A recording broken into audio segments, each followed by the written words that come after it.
మారిపోతున్నాను అనుకుంటే మరి ఎట్లా అప్పు నువ్వు 64,457 కోట్ల రూపాయలు తెచ్చుకున్నావు రేవంత్ రెడ్డి?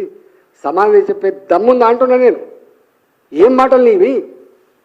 ఏ సంవత్సరం కూడా అట్లనే రెవెన్యూ ఎక్స్పెండిచర్, క్యాపిటల్ ఎక్స్పెండిచర్లో కూడా ఎక్కడ తక్కువ లేదు. ఈవెన్ క్యాపిటల్ ఎక్స్పెండిచర్లో కూడా ఏ రాష్ట్రం అయితే క్యాపిటల్ ఎక్స్పెండిచర్ పెరుగుతుందో ఆ రాష్ట్రం గొప్పగా అభివృద్ధి చెందడానికి నిదర్శనం. అదొక క్రైటీరియా. దాంట్లో క్యాపిటల్ ఎక్స్పెండిచర్లో ఫస్ట్ ఇయర్లో 2014-15లో 8,373 కోట్లుంటే ఇవాళ పోయిన 2023-24లో కూడా 44,000 కోట్లు. ఈవెన్ రేవంత్ రెడ్డి సర్కార్లో కూడా 32,000 కోట్లు ఉన్నది. 24-25లో రూపాయి శాంక్షన్ లేదని చెప్పినప్పటికి కూడా 32,000 కోట్ల రూపాయలు పాత శాంక్షన్లకు ఖర్చు అయింది ఉంది. ఈవెన్ అవుట్ స్టాండింగ్ కూడా ఈయన 8 లక్షల కోట్లు ఉన్నది, 9 లక్షల కోట్లు ఉందని చెప్తున్నాడు.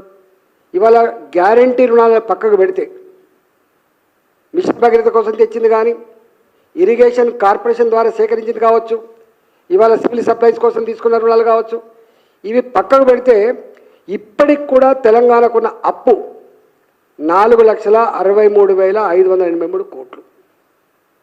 రాష్ట్రం వచ్చినాడు కూడా అప్పు ఉండే. చాలామంది మిగులు బడ్జెట్ అంటే కానీ రాష్ట్రం వచ్చినప్పుడు కూడా పంచుకున్నప్పుడు మనకు కొంత అప్పు వచ్చింది ఉమ్మడి రాష్ట్ర వారసత్వంగా.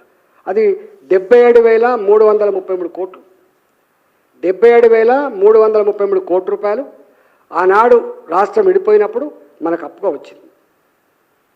ఇవాళ 2024-25లో ఇవాళ మనకున్న అప్పు గ్యారంటీ రుణాలు పక్కకు పెడితే మనకున్న అప్పు 4,63,583 కోట్లు.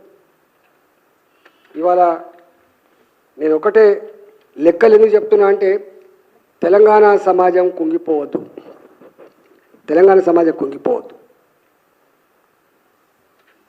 జిఎస్టీ, కేంద్ర ప్రభుత్వం జిఎస్టీ 2017లో ఇంట్రొడ్యూస్ చేస్తున్నప్పుడు వచ్చిన ఆదాయం కేవలం 73,000 కోట్లు.